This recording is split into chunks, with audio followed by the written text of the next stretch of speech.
In this research essay, I'll be looking at a quote said by Ultimate Rock Classic, which says, "The Wall was the most elaborate concert tour ever staged." I'll be asking the question, is this true to this day? If so, why?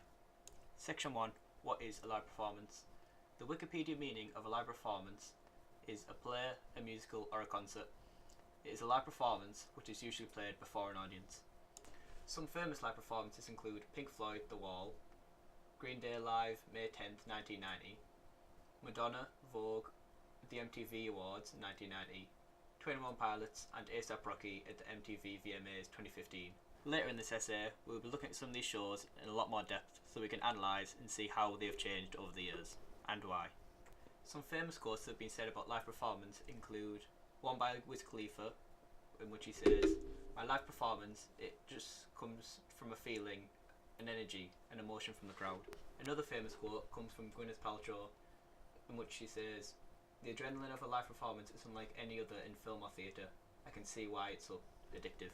I feel these quotes very accurately show how artists pull together the energy from the crowd and the energy from themselves to give the best performance they can. In my opinion, a live performance is anything in which an act or a group of people put on a show for a crowd to get a reaction from them. Section 2. What technological advancements have there been over the past 30 years that have affected the music industry?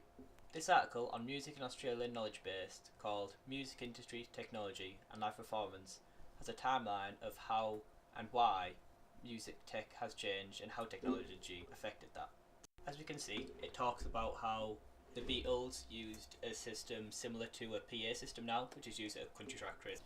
They then go on to say how in the 1970s, larger events such as the Sunbury Rock Festival, which is in Australia, paved the way for instruments being mic'd by themselves on the stage, such as individual guitar amplifiers being mic'd and drums being close mic'd.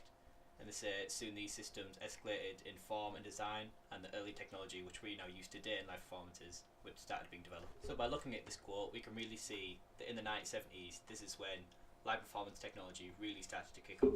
They then go on to give a very interesting quote which says, "Audiences faster referenced better sounding bands as more attractive." Here they are talking in terms of the quality of the sound. This could then suggest why bands spend so much money on getting better amplifiers and better sounding audio equipment to use in their live performances, because people obviously react better to when the quality of the sound is better. This article only speaks around the subject of the timeline around the 70s, so we must look at another article for different timelines. We also must remember that this article is exclusive to Australia and talks about the experience of the music industry in Australia exclusively. If we look at this timeline, we're able to see that in around the 1970s, computers started being made and becoming a lot more popular, and therefore around the 1980s they started to be used in live performances, which allowed things like lights and sound systems to become a lot more complicated. We then see around the 1990s, 1996 to 1998, DVDs as well as MP3 players were being made and become available to the public. So this made music available in different formats, which then boosted the influence of live performances and how popular they'd be and how they can be viewed, because with the introduction of the DVD, live performances are now able to be viewed at home, which meant that the intricacy of a live performance become a lot more popular and a lot more vital, because people were able to see the live performances on disc and at their home, and just listening to live performance wouldn't be enough for it to become on DVD. So for the manufacturers and event managers to make more money on these DVDs, they had to make them look good, which meant more money being put into live performance. We then see around 2000 that home computers became much more popular, which meant that live performances could be viewed in even more ways, which then made them even more intricate, and people had to put even more money in these live performances so that more people would view them and more money would be made. This online article by CNBC called "Future of Concerts, Social Wearables and Interactive Light Shows" talks about where they think technology in live performance is going to go.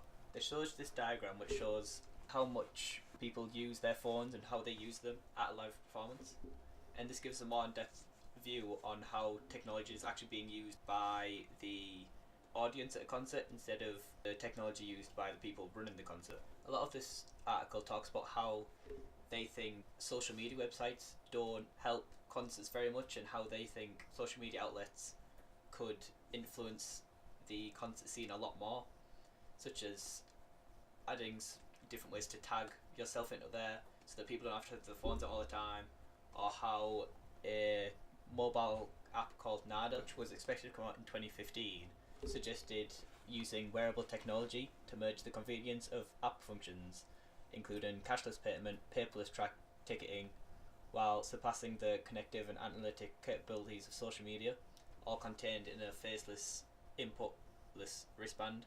This means you wouldn't have to take your phone out, everyone would know where you are on social network, and you wouldn't need to carry on money with you, you wouldn't need your ticket with you. This is very interesting as it gives us a view on how technology at live performances is changing more for the audience more than it is for the people who run the live performance, which we don't look at very much, although through this article we are able to see how it is changing. And I feel if this changes more, it'll influence more people to go to live performances as they become a lot more interactive. Section 3. Backing tracks being used in live performances. The Independent have written an article called Musician Calls for Big Bands to Come Clean on Secret of Backing Tracks. This article talks about how the band Will Goose think about backing tracks and their opinions on them. In this article, Will Goose says how he thinks that backing tracks is a con, and he gives the example of how Sir Paul McCartney missed his cue in the performance of Hey Jude at the Olympic opening ceremony last year. He also says that I've seen bands turn up to some pretty big gigs with a whole set preloaded onto a laptop as a 1 hour long stereo file, then play a few notes on a synth guitar while the laptop does the hard work, or the frontman sings along to 18 perfectly tuned vocal harmonies coming off a computer.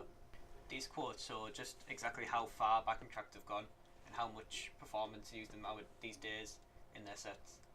I personally think that this is a horrible thing to do, and it's lying to your fans, as you're not giving a real live performance in what I would think is a live performance. There is another interesting quote in which Will Goose believes the cost of taking live musicians on the road is forcing struggling rock bands to rely on a concealed laptop.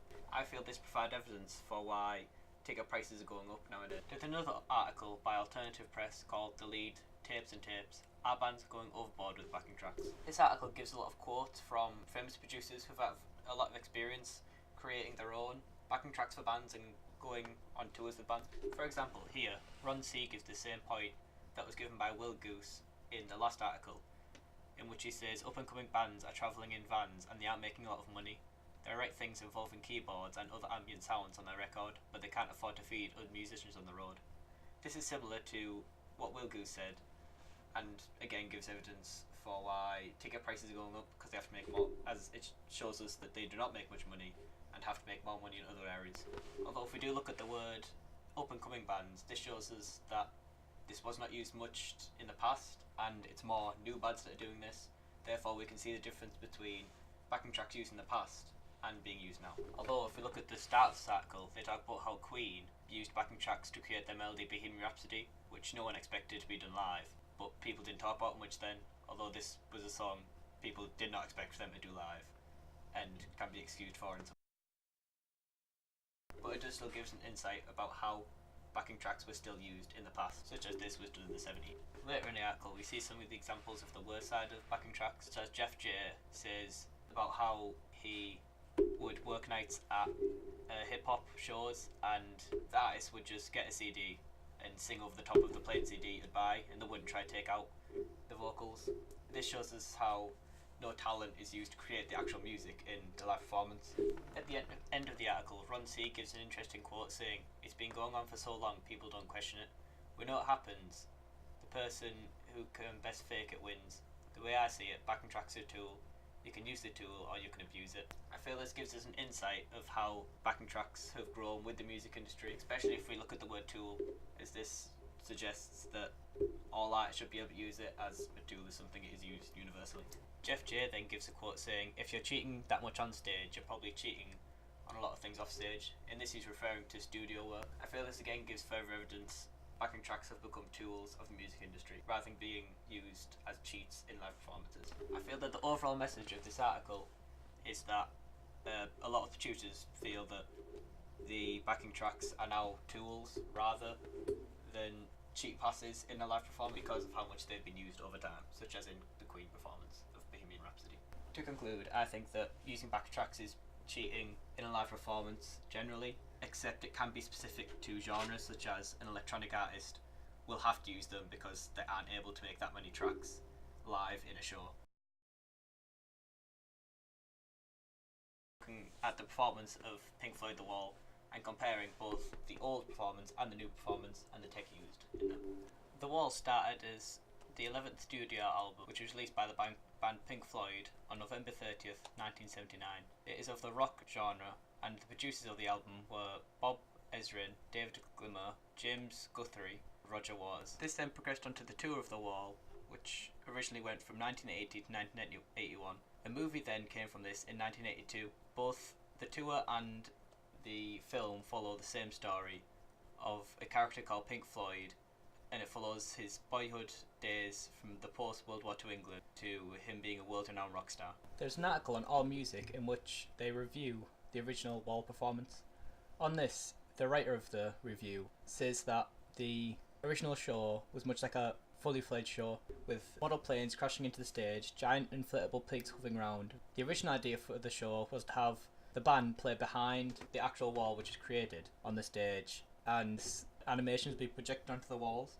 But this later changed into the wall being built throughout the first part of the show, and the end of the second part of the show, the wall being knocked down. In the original show, the wall was created of 420 cardboard bricks. The wall fully would create a 31 foot high and 160 foot wide wall in the front of the band. An animation provided by Gerald Scarfe, whose artwork was on the album's design, would be projected onto the wall, which would eventually come in crashing down in the finale.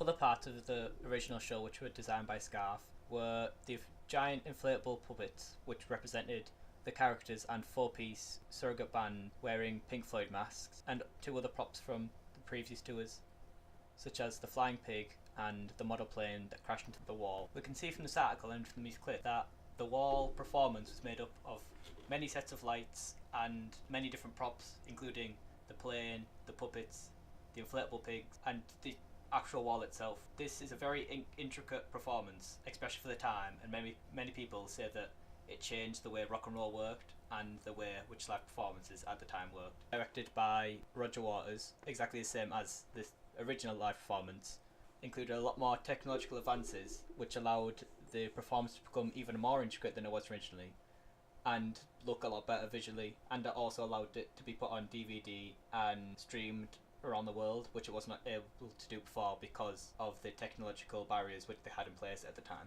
Some of these technological advances include using 4E PTDZ21KE and PTDS220KE projectors by Panasonic, which were used for the projection on the wall and on the stage.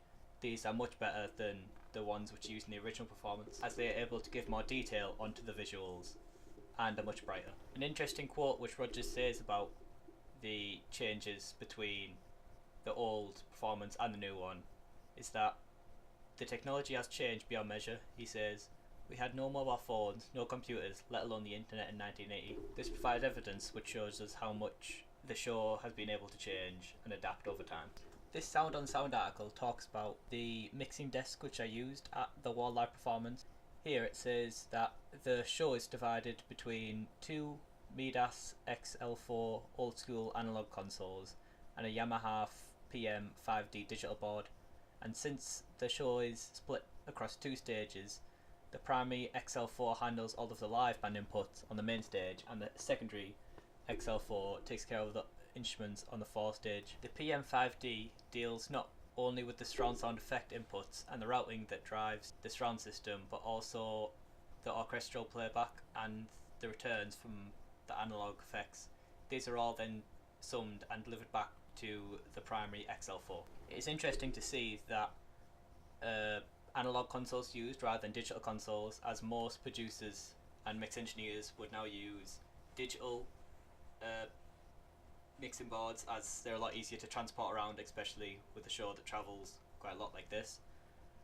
and also be a lot easier to take care of all the different lines of audio that come in at the same time. Although the mix engineer James Tripp Calaf refused to use a digital mixing station for the performance, even though most engineers would. Tripp's response to why he does this was the original performance of The Wall recorded digitally? No. Did it sound good? Yes. That's pretty much the core of my argument here. I feel that this is a good indication of how not everything has changed in the performance over the years. Some things stay the same because of how good the sound is, and how if you change something, the fans may not like it, but still think other things do change because there's technology around and it will make it sound better, such as using that Yamaha PM5D. Some more evidence that provides this is that Calaf made a number of suggestions for improving the audio, particularly the surround effects. He's quoted as saying, "Sometimes Roger takes on board what I suggest, and other times he told me to fuck off." To conclude, I feel that a lot of technological advances have come into the new wall performance, such as the new projectors which are being used to project onto the wall, as well as some of the amplifiers which are used. Although I feel that Roger Waters wanted to keep a lot of things similar to the original, such as keeping the analog mixing desks and keeping the animations the same as the ones which are used in the original. Although I feel in total this performance is better than the original because of the technological advances which are able to be made in this current show rather than the original.